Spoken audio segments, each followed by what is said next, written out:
एक डेढ़ मिनट में ईवीएम खुलेगी। एक डेढ़ मिनट में ईवीएम खुल जाएगी। बिहार में 40 में से 10 सीटों का ट्रेंड आया है। बीजेपी सबसे बड़ी पार्टी फिलहाल दिखाई दे रही है, जितनी सीटों पर इस वक्त ट्रेंड दिखाई दिए हैं। ऊपर देखिए एनडीए की टैली 200 पार हो चुकी है, 206 पर आ गई है।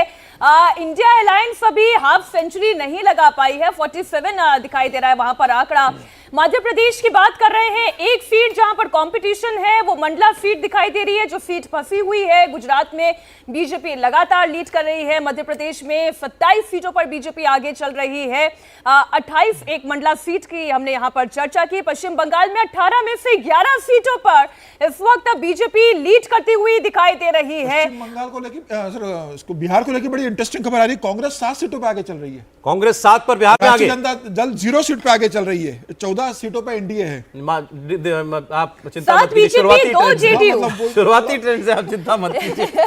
7 बीजेपी 2 जेडीयू, जो हम यहाँ पर ट्रेंड दिखा रहे हैं बिहार का। पोस्टल बैलेट में कांग्रेस आगे चलती है, इसीलिए कांग्रेस कह रही थी पोस्टल बैलेट पहले दिखा दो स्टेट्स में बड़ा इंटरेस्टिंग चल रहा है इस वक्त। हरियाणा में 7-3 स्कोर चल रहा है, बीजेपी कांग्रेस 3 पर, और महाराष्ट्र में 10 भाजपा आगे चल रही है, 2 पर उद्धव ठाकरे आगे चल रहे हैं। देखिए, हरियाणा में तो माना जाता है ना कि रोहतक, सोनीपत, सिरसा, हिसार, करनाल, ये ऐसी सीटें हैं जो मुश्किल सीटें हैं बीजेपी के लिए इस बार। जो वहाँ पे अगर इन सीटों में कुछ बदलाव हुआ तो देखिए, खुद अमित शाह जब बात कर रहे थे तो उन्होंने कहा था कि हरियाणा ऐसी स्टेट है जहाँ पे हमारे को कुछ नुकसान हो सकता है। दूसरा राजस्थान का भी उन्होंने नाम लिया था। उस राजस्थान में भी 5-6 सीटें ऐसी है जहाँ पे नुकसान हो सकता है, उसी के ट्रेंड दिखाई देते हैं। अगर पर ये चेंज भी हो सकता है। उत्तराखंड में 5 की 5 पर बीजेपी लीड कर रही है हर बार की तरीके से। बिहार में बीजेपी 9, जेडीयू 11, 9 पर बीजेपी, 11 पर जेडीयू आगे ट्रेंड कर रही है। महाराष्ट्र में आपको बताया 10 पर बीजेपी और 2 पर उद्धव बाला साहब ठाकरे पार्टी लीड कर रही है। पश्चिम बंगाल में 11 पर बीजेपी लीड कर रही है। उड़ीसा में 6 ट्रेंड्स हैं, 6 के 6 बीजेपी के पक्ष में जाते हुए दिखाई दे रहे हैं। हरियाणा में 3 पर कांग्रेस पार्टी आगे। ओवरऑल ट्रेंड्स 543 में से 322, 259 पर एनडीए आगे, 52 पर इंडिया गठबंधन। कम से कम हाफ सेंचुरी लग गई है। इंडिया अलायंस 54 सीटों पर लीड करती हुई दिखाई दे रही है। अदर्स के पास 11 सीटें आप देख सकते हैं। 260 एनडीए। सर, ये रिजल्ट अगर कन्वर्ट होता तो मुझे लगता है इस बार कांग्रेस को विपक्ष का नेता बनने लायक सीटें मिल जाएगी। इस बार पहली बार होगा। 8:30 बज गए, देखिए मिल चुकी हैं, 8:30 बज गए, ईवीएम खुल गई। पिछला चुनाव में 14 स्टेट ऐसे थे वहां बीजेपी ने जितनी सीटें लड़ी थी वो सारी जीती थी और 50% से ज्यादा वोट मिला था। तो ये बड़ी बात है। आज कोई पार्टी इस स्थिति में नहीं है कि हम 14 राज्यों में जितनी सीटें लड़ें वो सारी जीत लें। बड़ी खबर आ रही है, बारामती से सुप्रिया सुले पीछे हो गई हैं, सुनेत्रा पवार आगे हो गई हैं। हालांकि ये लगातार चर्चा चल रही है। बारामती जो कि शरद पवार का गढ़ है, यहां से सुप्रिया सुले के जीतने की संभावना है। सुप्रिया ही जीतेगी आखिरी में, मुझे लग रहा है सुप्रिया ही जीतेंगी। लेकिन फिलहाल जो ट्रेंड है वो हम बता रहे हैं।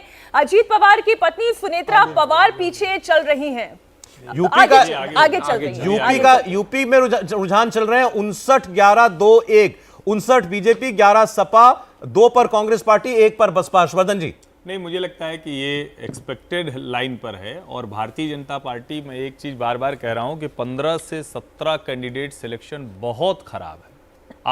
आपको पता था उनके खिलाफ किस तरह का माहौल है, लेकिन फिर भी आपने उनको वोट दिया। अब वो अगर जीत जाएंगे तो राम जी हैं और मोदी जी हैं, दोनों अपने कांधे पर लेकर उनको जिताएं। उनको जीतना नहीं चाहिए, इतने खराब है। इतने खराब है। सपा ने 14 सीटों पे लीड ले ली उत्तर प्रदेश में। 14 सीटों पर आप बता रहे, समाजवादी पार्टी आगे चल रही है। कांग्रेस 3 सीटों पे है।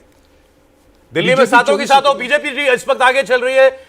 कश्मीर का भी देख लीजिए आप, 2 बीजेपी, जब ये जम्मू रीजन की सीटें, और बाकी नेशनल कॉन्फ्रेंस 3 सीटों पर आगे चल रही थी। बिहार में बीजेपी 12 सीटों पर इस वक्त लीड करती हुई आपको दिखाई दे रही है। 260 एनडीए के पक्ष में जाते हुए, जिसमें से अपने बीजेपी के 238 हैं जो रुझानों में। 238 सीटों पर ऑलरेडी बीजेपी इस वक्त आगे चलती हुई व्यूज आपको दिखाई दे रही है। 8:30 बज चुके हैं, 8:32 घड़ी बता रही है। 2 मिनट मतलब पहले ईवीएम मशीनें पूरे देश के अंदर खुल गई होंगी। अब आप इन ट्रेंड्स को पुख्ता होते हुए देखेंगे बड़ी तेजी के साथ। अब वोट जो है वो गिने जाएंगे। पोस्टल बैलेट जो बचे होंगे वो साथ-साथ गिनती चलती रहेगी, लेकिन 8:30 बजे से ईवीएम खुल जाती है। वो वक्त हो चुका है। झटका लग रहा है उसके। दोनों उम्मीदवार जो थे दोनों पीछे चल रहे हैं। जयंत चौधरी के उम्मीदवार पीछे चल रहे थे, दोनों पीछे चल रहे हैं इस समय।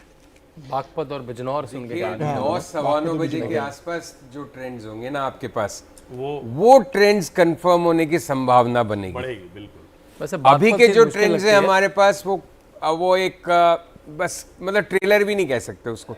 तो 9 और 9:30 के बीच में जो ट्रेंड निकल के आएगा, ईवीएम की एक राउंड तो कम से कम कंप्लीट हो जाएगा। हरियाणा की 7 सीटों पर इस वक्त बीजेपी लीड कर रही है, 3 सीटों पर इस वक्त कांग्रेस लीड कर रही है। ये 3 सीटें रोहतक, सोनीपत, सिरसा, हिसार में से कौन सी 3? एक हटा दीजिए इनमें से राहुल जी। देखिए मैंने तो आपको बताया कि कौन कौन सी सीटें हैं। देखिए रोहतक जैसी सीट जो है वो आप मान सकते हैं। सिरसा में देखिए, सिरसा में प्रॉब्लम ये थी कि दोनों गुट कांग्रेस के आपस में लड़ रहे हैं। अब उसमें शैलजा का क्या होगा मैं कह नहीं सकता हूं कि वो कितना जीत पाएंगी कितना नहीं जीत पाएंगी, क्योंकि एक दूसरे के लिए प्रचार तक करने नहीं गए थे, मतलब ऐसी हालत थी। तो अब ये देखना होगा। ये मैं फिर भी ये मानता हूं कि राजस्थान में जो अगर कांग्रेस इतनी सीटों पे जीतेगी भी तो ये कांग्रेस की जीत से मतलब मुझे लगता है बीजेपी के प्रति। झालावाड़ से वसुंधरा राजे के बेटे आगे चल रहे हैं, चंडीगढ़ से मनीष तिवारी आगे चल रहे हैं। मनीष तिवारी ने सुबह सुबह ट्वीट किया था कि हम हर जगह लड़ेंगे। वो हर जगह लड़ेंगे, लेकिन पवन बंसल जिस तरह से विरोध कर रहे थे, जिस तरह की स्थितियां थी, मनीष तिवारी की स्थिति बहुत अच्छी नहीं। आम आदमी पार्टी का वोट है चंडीगढ़ के अंदर, जो भी वहां पर आम आदमी पार्टी का बड़ा स्ट्रॉन्ग वोट बैंक है, उसी के दम पर मुझे लग रहा है वो आगे बढ़ रहे होंगे वहां पर मनीष तिवारी। कर्नाटक में 12 सीटों का अभी तक ट्रेंड आया है और उसमें बीजेपी